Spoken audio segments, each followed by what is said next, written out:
Well, the scandal rocking the IRS now being followed up by calls for a special prosecutor. Brand new polling finds that overwhelming support for that idea. Check that out. 76% want a special prosecutor to look into the agency's improper targeting of conservative groups. 17% are against that. John Thun, national affairs columnist for National Review. John, good morning to you.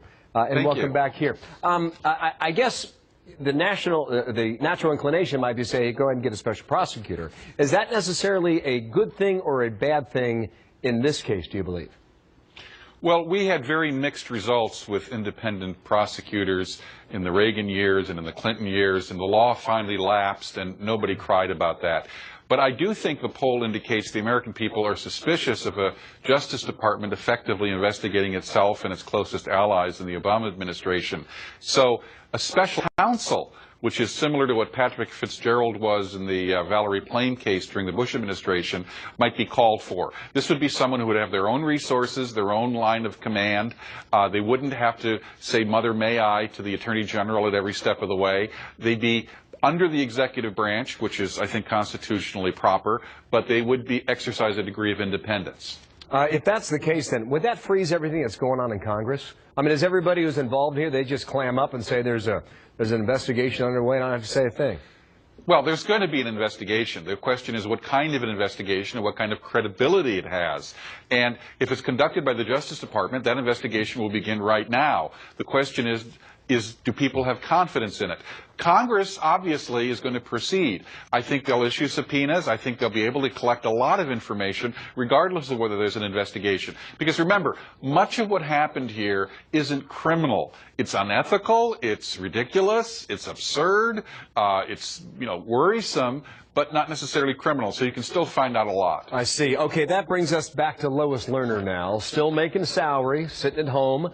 That brings us to BYA because you asked. Robert out of Washington State writes the following about Lois Lerner. Why can't her salary be placed in escrow pending the outcome of a criminal investigation? Certainly no government employee should be paid for doing nothing. Is that a possibility? Could you do that? Look, the federal government workers have the strongest job protections of almost anybody, and one of the most powerful unions representing them. The procedures are very clear and fixed. You can't go outside the box. She's on administrative leave right now. She's not formally been fired, so she collects her paycheck. I think it's about $177,000 a year. If she's fired, she can go to the regional appeal office of the Merit System Protection Board. My understanding is her paycheck continues through the first appeal process. If she loses there, she then goes on to the big Merit Systems Protection Board. In most cases, she wouldn't be paid there, but if she's reinstated, and that happens an awful lot, because she has no disciplinary record, she's got exceptional performance reviews from Stephen Miller, her former boss at the IRS, and others. If she's reinstated, she gets all of her back pay plus interest. In 2012, 0.4% of civilian employees were fired. 0.4%. It's in many agencies, it's more likely you die than you get fired.